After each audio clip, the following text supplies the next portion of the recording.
Bien, hermanos, pues ya comenzamos orando, que es lo más importante, colocando a los pies del Señor la enseñanza que hoy tenemos. Y continuamos con Juan, capítulo 3, versos del 22 al 36. Y antes de comenzar, pensaba, ¿qué ilustración es propicia para mostrar esta sección de la Biblia? Y leía en un libro, una que me agradó, que estaba un padre con su hijo cerca del aeropuerto y le decía el hijo al padre: oye, papá, ¿de qué tamaño es Dios? El padre se voltea y ve a su hijo y dice: mira, ¿ves ese avión que viene allá arriba, en el fondo? Sí, ese podría ser Dios, de ese tamaño. ¿Tan pequeño? Bueno, ahora acompáñame. Y van y caminan un poco más hacia donde estaban los aviones estacionados. Generalmente en los aeropuertos siempre hay un lugar donde la gente puede ir a ver los aviones de cerca. Y se quedaron ahí y entonces le dice: ¿te acuerdas de ese avión que estaba a lo lejos? Mira, este también puede ser Dios. Así de grande y de bello puede ser nuestro Señor cuando nosotros nos acercamos a Él. Y eso refleja solamente qué tanto estamos cerca o lejos del Señor. En ocasiones nuestra mente simplemente está pensando en cumplir con algo y tener ciertos checkpoints con el que yo digo: soy cristiano. Voy a la iglesia, a veces sirvo, en ocasiones también cumplo con mi ministerio de darle al Señor lo que es suyo. Pero dentro del corazón no hay transformación. De eso nos habló Robbie la semana pasada, de esa plática que tuvo justamente con este personaje, Nicodemo. Y Nicodemo, retomando un poquito esa idea, dice la Biblia que es un hombre preeminente entre los judíos. Pero hoy va a ser totalmente lo contrario. Hoy se va a centrar más bien sobre un personaje diferente, un contraste. Y ahí es en donde nosotros vamos a empezar a ver la belleza de lo que es el Evangelio de Juan. Juan es uno de los evangelios, y tal vez en mi parecer, el más bello que hay. Los sinópticos no dejan de serlo, pero los sinópticos son, como su nombre los indica, puedes verlos y puedes ver la similitud si tú los colocas en paralelo. Puedes ver cómo inician generalmente con una genealogía, cómo inician con el nacimiento de Jesús y van trasladando la vida hasta llegar al momento de la crucifixión. Una de las cuestiones importantes que tienen, por ejemplo, los sinópticos es que es tan lineal que es difícil en ocasiones ver los tiempos que dura el ministerio de Jesús. En cambio, en el Evangelio de Juan es totalmente diferente. Es un evangelio que está escrito más espiritualmente. Los que saben dicen que está escrito en un griego koiné, que era un lenguaje muy usual, muy frecuente, muy de entre amigos. Pero está diseñado de tal manera que puede entenderlo un niño o puede escarbar en las profundidades de ese evangelio un teólogo. Y para muestra está el primer versículo cuando dice que en el principio, ¿quién era? El Verbo. Y habla de tres conceptos muy bellos que son la preexistencia, la autosuficiencia del Señor y la coexistencia con Él. Entonces, el Evangelio de Juan es una belleza de obra, y cómo no puede serlo si está escrita por nuestro Señor. Voy a dar lectura primero a los versos que hoy vamos a estudiar. Sígueme por favor en tu Biblia si la tienes, y después vamos a ir paso a paso descubriendo esa belleza. Dice el verso 22: luego Jesús y sus discípulos salieron de Jerusalén y se fueron al campo de Judea. Jesús pasó ahí un tiempo allí con ellos, bautizando a la gente. En ese tiempo, Juan el Bautista bautizaba en Enón, cerca de Salim, porque ahí había mucha agua y la gente iba a él para ser bautizada. Eso ocurrió antes de que metieran a Juan en la cárcel. Verso 25. Surgió un debate entre los discípulos de Juan y cierto judío acerca de la purificación ceremonial. Entonces los discípulos de Juan fueron a decirle: Rabí, el hombre que estaba contigo al otro lado del río Jordán, a quien identificaste como el Mesías, también está bautizando a la gente, y todos van a él en lugar de venir a nosotros. Juan respondió: Nadie puede recibir nada a menos que Dios se lo conceda desde el cielo. Ustedes saben que les dije claramente: yo no soy el Mesías, estoy aquí solo para prepararle el camino a él. Es el novio quien se casa con la novia, y el amigo del novio quien simplemente se alegra de poder estar al lado del novio y oír sus votos. Por lo tanto, oír que él tiene éxito me llena de alegría. Él debe tener cada vez más importancia y yo menos. Él vino de lo alto y es superior a cualquier otro. Nosotros somos de la tierra y hablamos cosas terrenales, pero Él vino del cielo y es superior a todos. Él da testimonio de lo que ha visto y oído, pero que pocos creen en lo que se les dice. Todo el que acepta su testimonio puede confirmar que Dios es veraz, pues Él es enviado por Dios y habla las palabras de Dios, porque Dios le da el Espíritu sin límites. El Padre ama a su Hijo y ha puesto todo en sus manos. Verso 36. Los que creen en el Hijo de Dios tienen la vida eterna. Los que no obedecen al Hijo nunca tendrán vida eterna, sino que permanecen bajo la ira del juicio. Juan tiene la particularidad de que también es un evangelio en blanco y negro. ¿Crees o no crees? Y si crees, hay vida eterna. Pero si no crees, también ahí está, hay condenación. Entonces, al comenzar esta sección de la Biblia, dice: luego Jesús y sus discípulos salieron de Jerusalén y se fueron al campo de Judea. Jesús pasó un tiempo allí con ellos, bautizando a la gente. Una cosa muy bella en este primer verso que podemos rescatar es: luego Jesús y sus discípulos salieron a Jerusalén. Casi siempre vas a observar que Jesús siempre tenía preocupación por sus discípulos.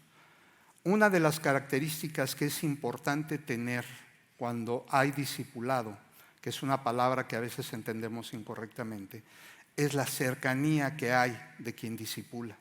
Y ese es un ejemplo que dejó muy claro Jesús en sus discípulos.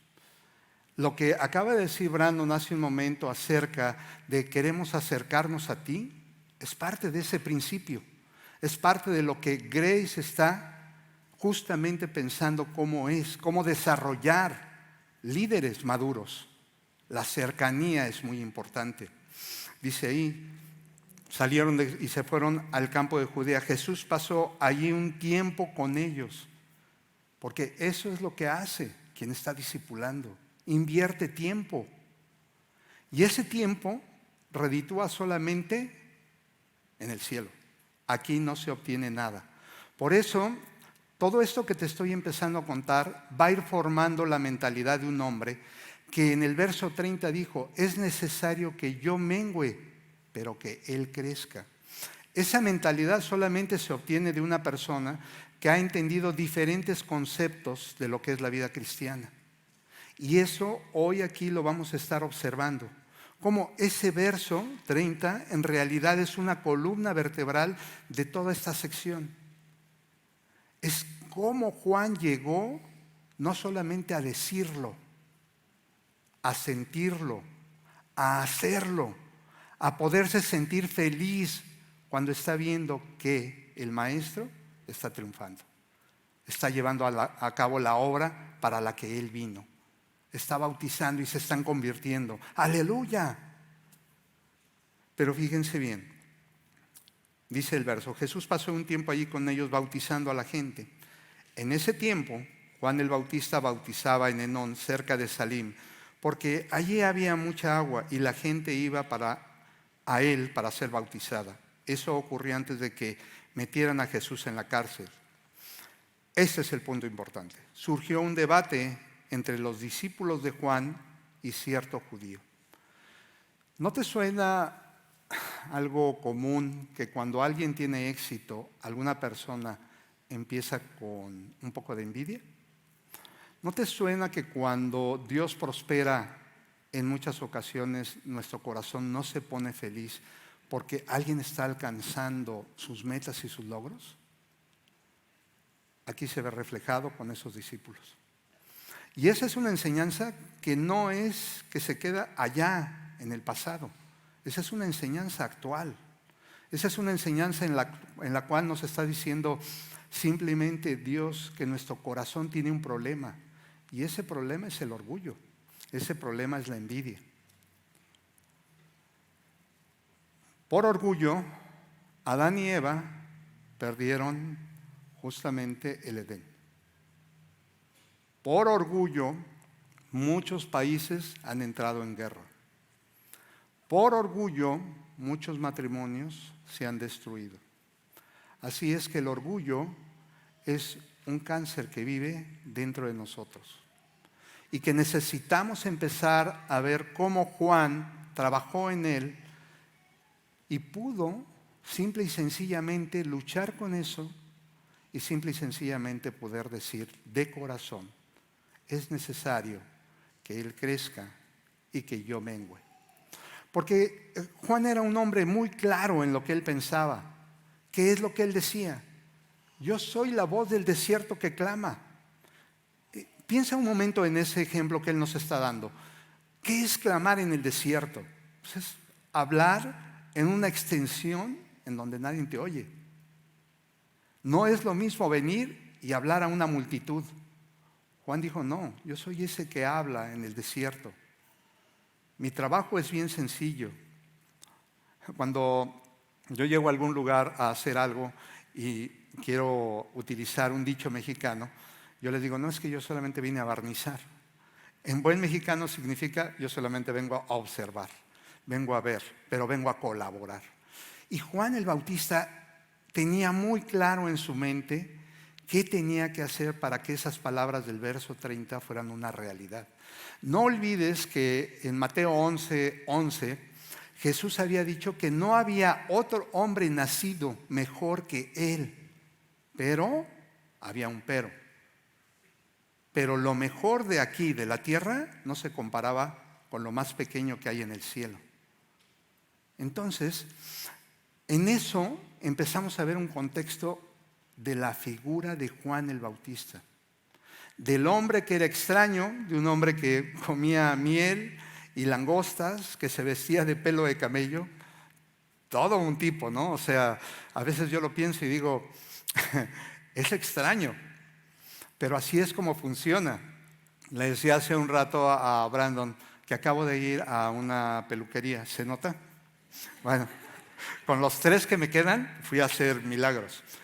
Pero asistí a una peluquería donde la gente que va ahí es como, ¿cómo podría decirla? Les gusta el rap, les gusta diferentes cosas. Y entonces llego, me siento y me dice el chico que me corta el cabello: me llamo Jay, ¿cómo quiere que se lo corte?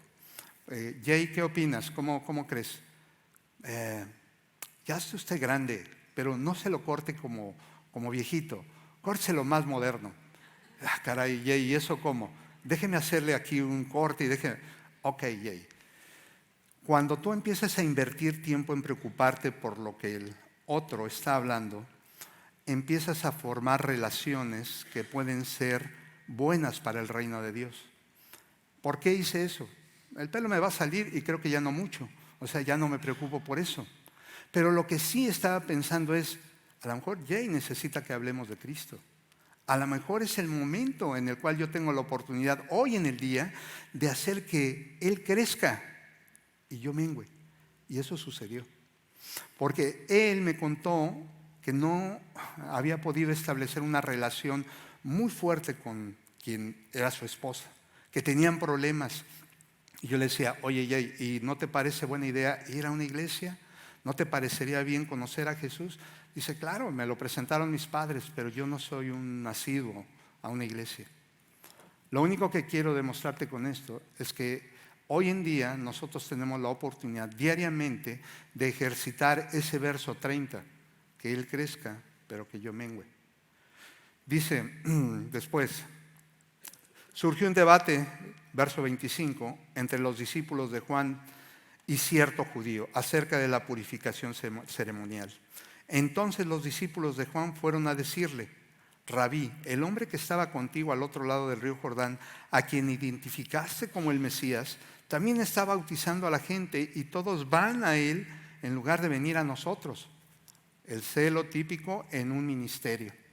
Ese ministerio está creciendo y nosotros que empezamos primero, que nosotros en realidad hemos hecho mucho trabajo, llega a él y se lleva a todos. Es más, si leíste con detenimiento los primeros versículos del capítulo 1, los dos primeros discípulos que están con Jesús, Andrés y Pedro, su hermano, ¿de quién eran discípulos?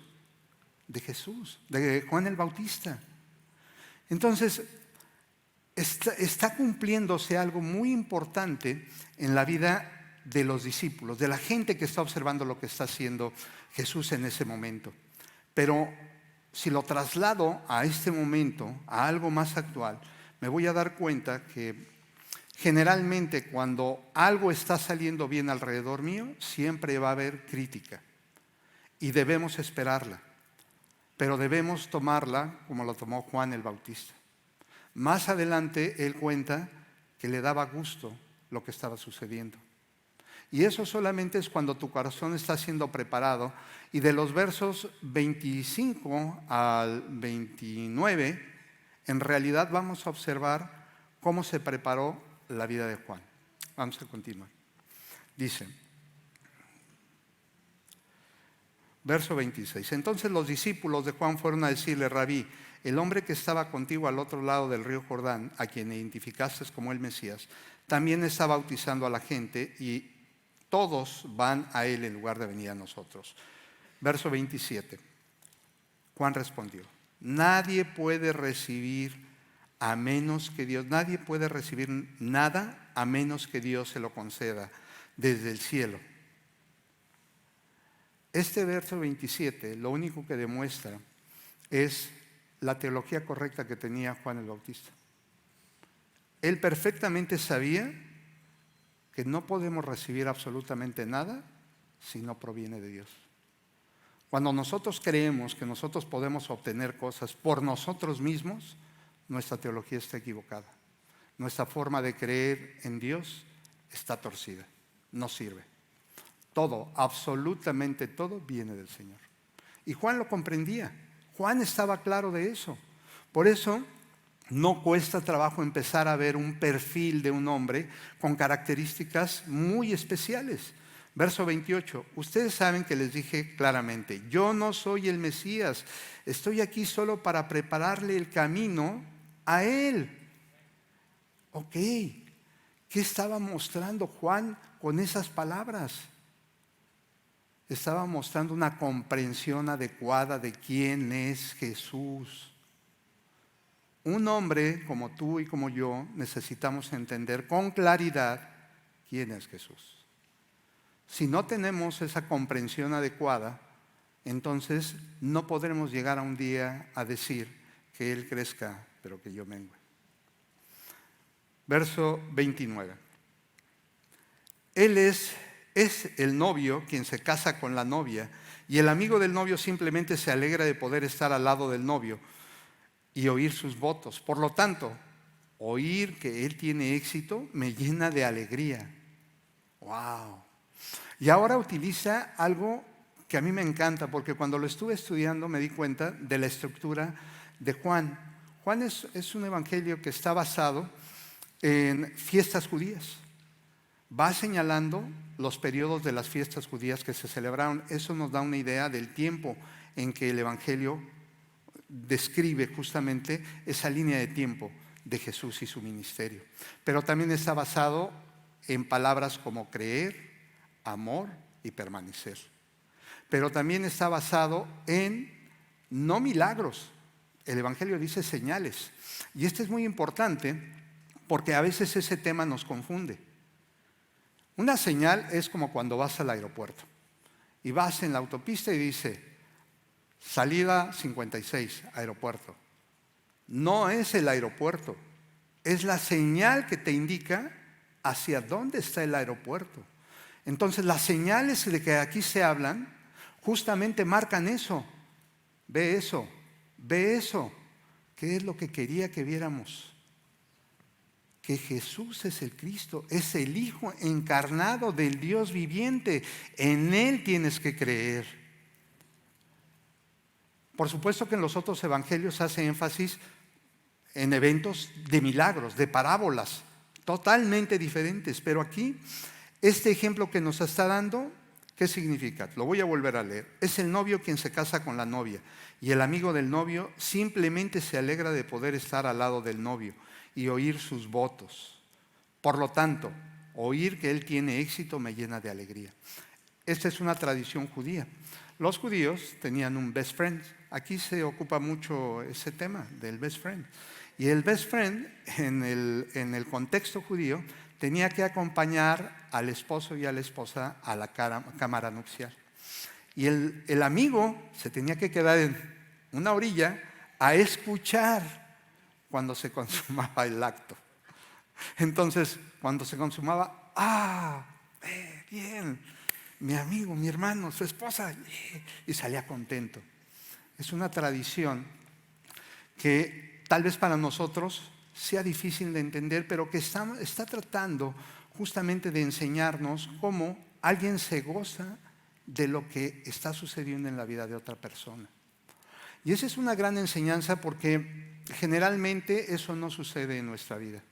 Generalmente nosotros somos reacios a felicitar a las gentes, y a veces lo hacemos, y déjenme decirles que al primero que le predicó el Señor esto fue a mí. Sentado ahí donde estudio, hice mis propias preguntas. ¿Qué tanto de lo que hoy está enseñando el Señor tú estás siguiendo en tu vida? ¿Qué tanto estás aplicándolo tú en tu persona? ¿Qué tanto te alegras cuando alguien viene y te cuenta, wow, logré esto? De corazón le dices, qué bueno. Y eso me confrontó, porque veo en mi corazón cosas que hay que cambiar. Pero yo creo que en el tuyo también el Señor hay cosas que te está diciendo en este momento que necesitas cambiar. Y las necesitas cambiar por algo muy sencillo, porque el verso 30 sigue dando vueltas en nuestra mente. Es necesario que Él crezca, pero que yo mengüe. Si eso no cambia en nuestras vidas, no podemos llegar entonces a este verso en donde lo que está demostrando justamente que es una relación correcta. Hablamos de tener una teología correcta de comprender quién es Jesús. Pero este verso nos lleva a meditar básicamente algo muy sencillo: la relación que nosotros mantenemos con Jesús. Nuestra relación es de tal manera que yo me paro y veo el avión encima de mí y digo, es muy grande mi Señor. O me paro y lo veo y digo, uy, está muy lejos. No creo que Él me oiga. No creo que Él pueda ayudarme en mi necesidad. Por eso es un reto el comprender y el entender la mentalidad de Juan el Bautista, porque no fue una frase que dijo al azar, ni se le ocurrió en ese momento. Fue el resultado de tener una mentalidad bien clara en su vida de quién era Jesús y a lo que Él venía. Y en los siguientes versos, del 31 al 36, nos lo va a demostrar. Fíjate, dice aquí, Él vino de lo alto y es superior a cualquier otro. Nosotros somos de la tierra y hablamos de cosas terrenales, pero Él vino del cielo y es superior a todos. ¿Qué estaba diciendo? Bueno, lo primero, déjame contarte algo que es importante. Tal vez no cambie ni tu teología, ni sea, pero es muy importante. Hay partes en el Evangelio de Juan que a veces están con comillas. ¿Por qué?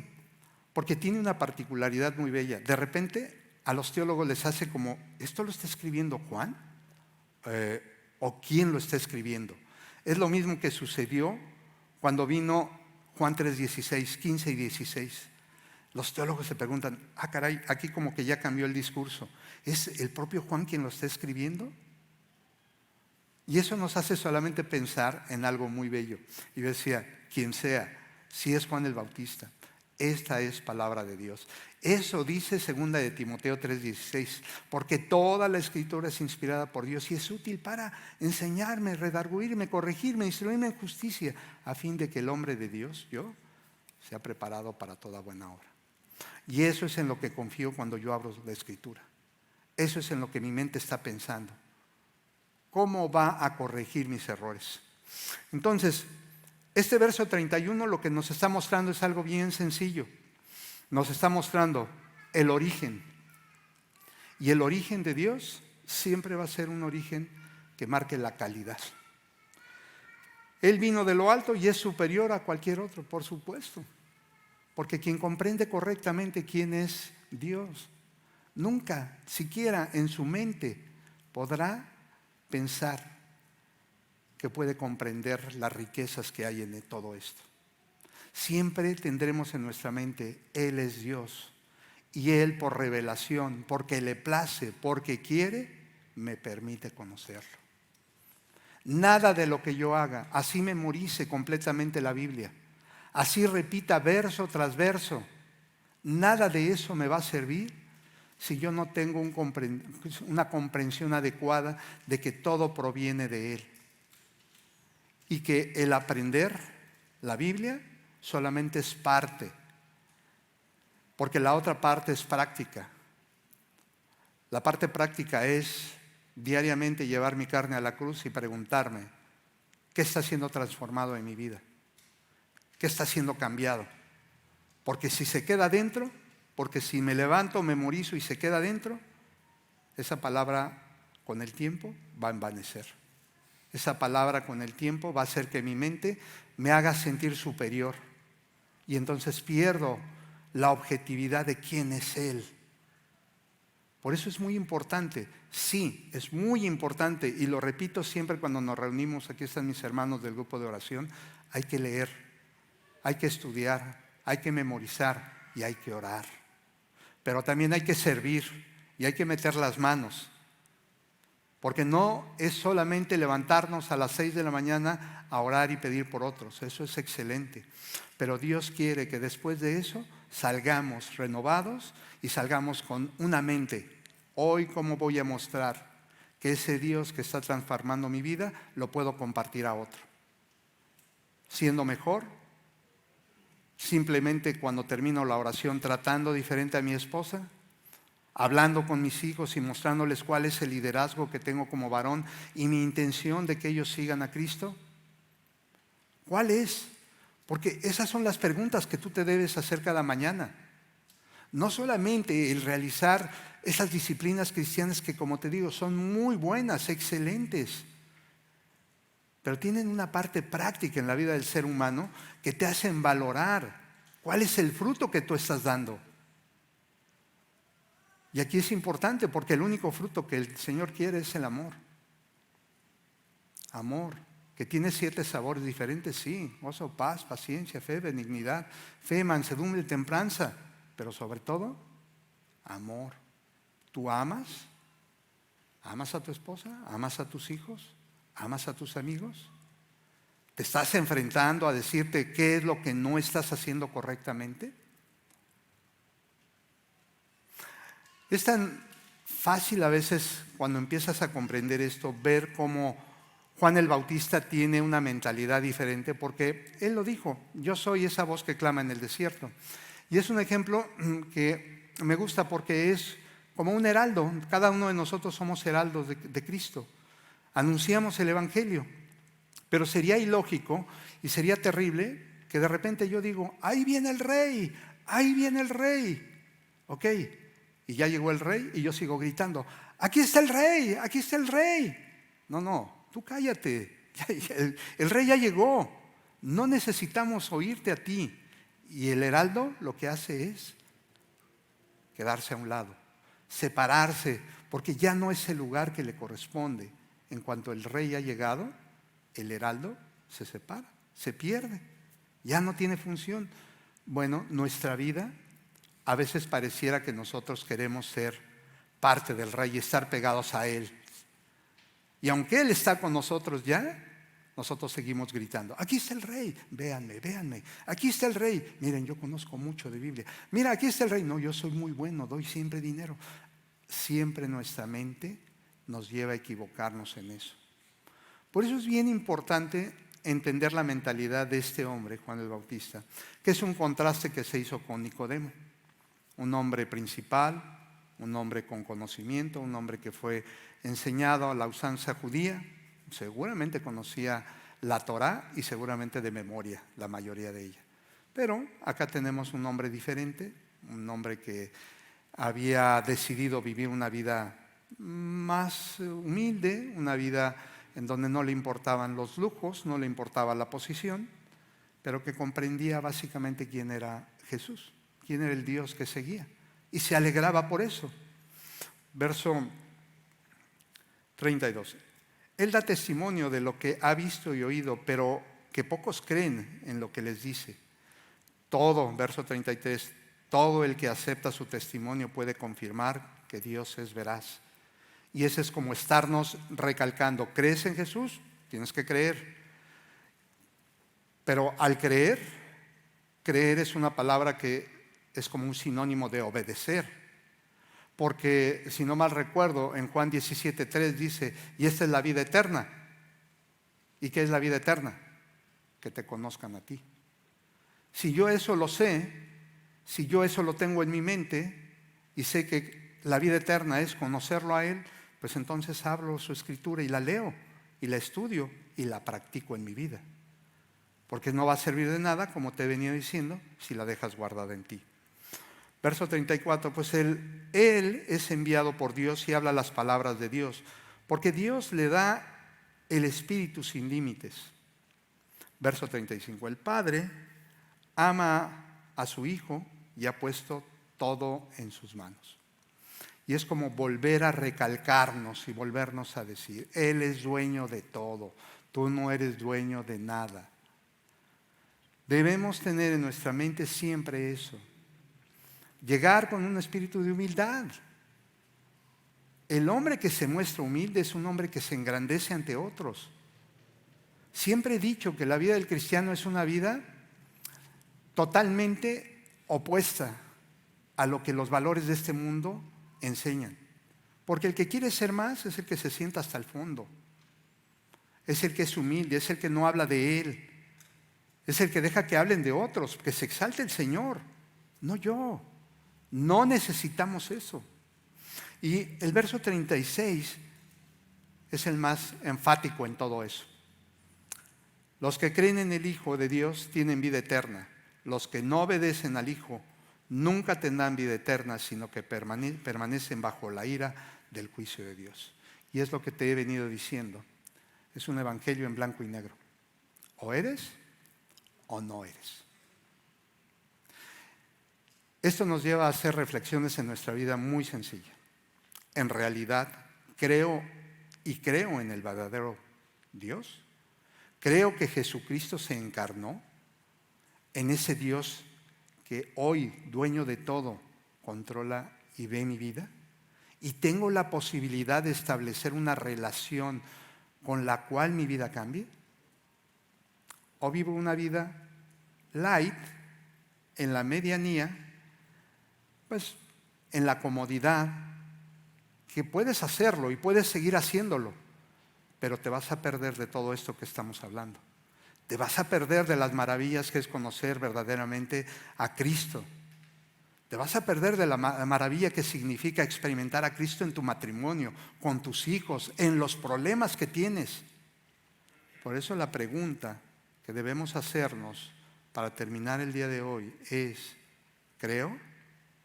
Porque si creo, tengo que obedecer y tengo que permanecer en Él. Si vivo separado de Él, nada, absolutamente nada puedo lograr. Amén. Oremos. Señor, te damos muchas gracias, Señor, porque tú eres bueno, tu misericordia es, Señor, para siempre. Y hoy, Señor, nos confrontas, nos llevas, Señor, a pensar simplemente quiénes somos y en lo que estamos pensando, Señor. Pero yo quiero decirte, Señor, por favor, Bendice a cada una, Señor, de las personas que hoy están aquí. Mi vida, Señor, la de mi pastor, la de los líderes, la de la congregación. Todas las personas, Señor, que estamos aquí, necesitamos de ti, necesitamos comprender más, Señor, quién eres tú. Y Señor, yo te lo quiero pedir solamente en el nombre bendito de Jesucristo. Amén.